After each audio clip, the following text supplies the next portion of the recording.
பேசுகிறேன் அம்பாறை மாவட்டத்திலிருந்து. நேற்றைய தினம் இலங்கை தமிழரசு கட்சியினுடைய உயர்பீட குழுவினால் எடுக்கப்பட்ட முடிவு அதிர்வலையின் காரணமாகவே இந்த ஊடக சந்திப்பை கலந்து கொள்கின்றேன். குறிப்பாக அம்பாறை மாவட்டத்தில் இழந்த பிரதித்துவத்தை நாங்கள் மீண்டும் நிலைநாட்டியிருக்கின்றோம். அதன் அடிப்படையிலே இலங்கை தமிழரசு கட்சியினுடைய கட்டுக்கோப்பாக இந்த கட்சியை வழிநடத்த வேண்டிய செயல்பாட்டை இந்த உயிர்ப்பீட உறுப்பினர்கள் செயல்படுத்த வேண்டும். குறிப்பாக 8 ஆசனம் எங்களுக்கு கிடைக்கப்பட்டிருக்கின்றது. 7 ஆசனம் 7 மாவட்டங்களிலே வெற்றி பெற்றிருந்தாலும் தேசிய பட்டியல் ஆசனம் என்பது இலங்கை தமிழரசு கட்சியின் பொதுச் செயலாளர் ஐயா சத்தியலிங்கம் ஐயா அவர்களுக்கு வழங்கியது ஒரு சரியான தெரிவில்லை என்பதை இந்த சந்தர்ப்பத்திலே கூறிக்கொள்வதோடு அதில் மாற்றம் வர வேண்டும் என்கின்றதையும் நான் வலியுறுத்துகின்றேன். குறிப்பாக இந்த நாட்டில் சமத்துவம் என்கின்ற அடிப்படையிலே பெண்களுக்கும் ஒரு உரிமை வழங்கப்பட வேண்டும். வடக்கிலேயோ கிழக்கிலேயோ அது ஒரு பெண்ணுக்கான தேசிய பட்டியல் ஆசனம் வழங்கப்பட்டிருக்க வேண்டும். அதிலே இலங்கை தமிழரசு கட்சியினுடைய உயர்பீட உறுப்பினர்கள் உண்மையிலே மக்கள் வடகிழக்கில் வாழ்கின்ற மக்கள் ஏற்றுக்கொள்ள முடியாத ஒரு தெரிவை செய்திருக்கின்றார்கள். ஆகையால் அதன் காரணமாக இன்று கிழக்கு மாகாணத்திலே ஒரு அதிர்வலை ஏற்படுத்தியிருக்கின்றது. குறிப்பாக கடந்த காலங்களிலே இந்த ஏனைய கட்சிகள் எங்களுடைய தமிழரசு கட்சியினுடைய செயல்பாடு யாழ் மாவட்டத்தில் இருக்கின்ற தலைமைகள் மாற்றி அமைப்பார்கள், தொடர்ச்சியாக அதுதான் செய்து வருகின்றார்கள் என்று சொல்லுகின்ற கூற்றுக்கு அமைவாகவே பதவியில் இருந்த சத்தியலிங்கம் ஐயாவை தேசிய பட்டியலுக்கான தெரிவு செய்திருக்கின்றார்கள். அது உண்மையாக ஏற்றுக்கொள்ளக்கூடிய ஒரு தெரிவாக இல்லை. குறிப்பாக இன்று மட்டக்களப்பு மாவட்டத்திலே கடந்த பாராளுமன்ற தேர்தலிலே ஒரு ஆசனம்தான் எங்களுக்கு கிடைக்கப்பெற்றிருந்தது. ஏனைய கட்சிக்காரர் ஒருவருக்குத்தான் இலங்கை தமிழரசு கட்சியின் ஊடாக ஒரு ஆசனம் கிடைக்கப்பெற்றது. இருந்த போதிலும் நாங்கள் ஏனைய கட்சிகளோடு சேராமல் தனித்து நின்று தமிழரசு கட்சியின் ஊடாக 3 பாராளுமன்ற உறுப்பினரை அமோக வெற்றியை தந்திருக்கின்றார்கள். மட்டக்களப்பு மாவட்ட மக்களும் அங்கு துடிப்பாக வேலை செய்கின்ற இலங்கை தமிழரசு கட்சியினுடைய கௌரவ முன்னாள் பாராளுமன்ற உறுப்பினரும் இந்நாள் பாராளுமன்ற உறுப்பினரும் ஆகிய சாணக்கியன் சகோதரர் அவர்களினால் இன்று மட்டக்களப்பு மாவட்டத்திலேயும் கிழக்கு மாகாணத்திலேயும் எங்களுடைய இலங்கை தமிழரசு கட்சியினுடைய தேசிய கட்சியை நிலைநாட்டியிருக்கின்றது. ஆகையால் இந்த 5 ஆசனங்கள் கிழக்கிலே வெற்றி பெற்றிருக்கின்றார்கள். வடக்கிலே 2 ஆசனம்தான் வெற்றி பெற்றிருக்கின்றார்கள். ஆகையால் உண்மையிலே கிழக்குக்கு என்றில்லாமல் வடக்குக்கு என்றில்லாமல் ஒரு கிழக்கிலேயோ வடக்கிலேயோ ஒரு பெண்ணுக்கு இந்த தேசிய பட்டியல் வழங்காமல் போனது என்பது மிகவும் கவலைக்குரிய விடயமாகும்.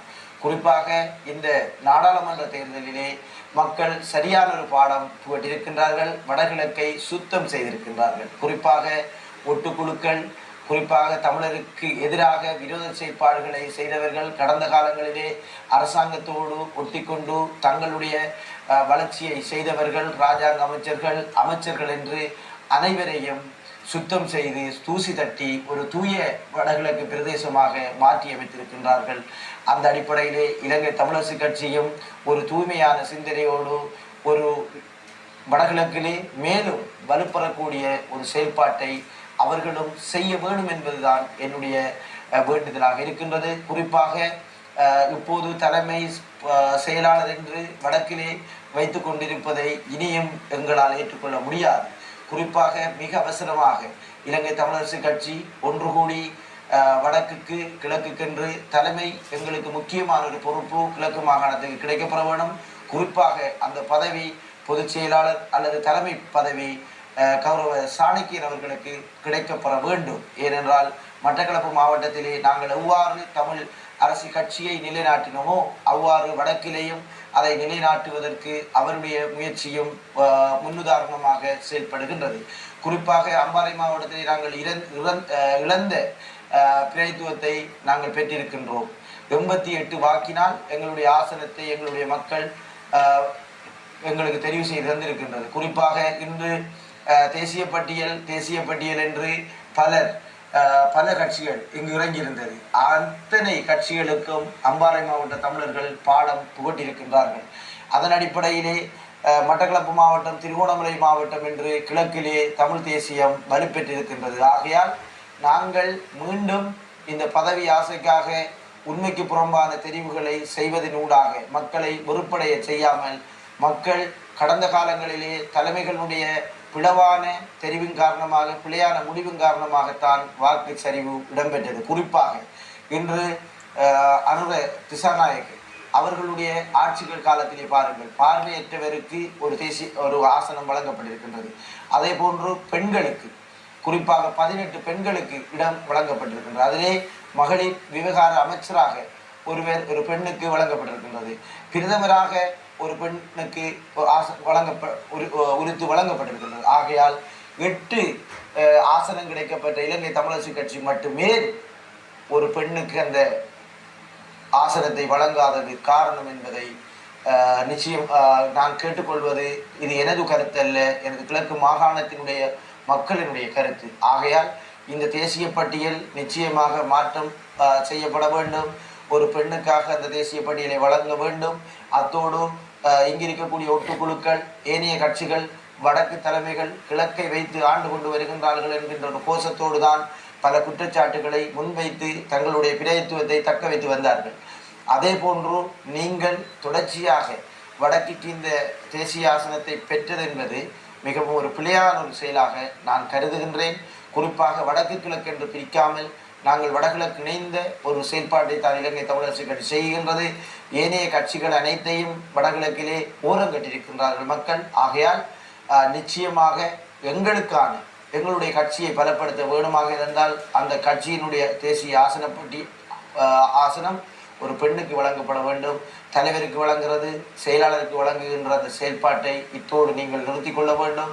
இலங்கை தமிழரசு கட்சியினுடைய வளர்ச்சிக்காக நானும் இந்த தேர்தலிலே அம்பாறை மாவட்டத்தில் களமிறங்கி பல வாக்குகளை பெற்று தோல்வி விட்டிருந்தாலும் இந்த இலங்கை தமிழரசு கட்சியினுடைய வளர்ச்சிக்காகவும் இலங்கை தமிழரசு கட்சியினுடைய முன்னோக்கி பயணிப்பதற்காகவும் தொடர்ச்சியாக பயணிக்க வேண்டும். இதில் அதிர்வலைகள், எதிர்ப்பலைகள் வரக்கூடாது என்பதற்காக மக்கள் இன்று தேசிய பட்டியலை நீங்கள் தீர்மானிக்கின்ற போது இந்த கிழக்கின் மக்களுடைய கருத்துக்களை நீங்கள் உள்வாங்க வேண்டும். வெறுமனே 11 பேர் 12 பேர் கூடி மட்டும் நீங்கள் முடிவெடுத்து அறிவிக்கின்ற இந்த அறிவிப்பை நீங்கள் தவிர்த்து கொள்ள வேண்டும். இம்முறை எங்களுடைய சுயமுயற்சியினால் தான் கிழக்கு மாகாணம் தமிழ் தேசியத்தில் நிலைநாட்டப்பட்டது.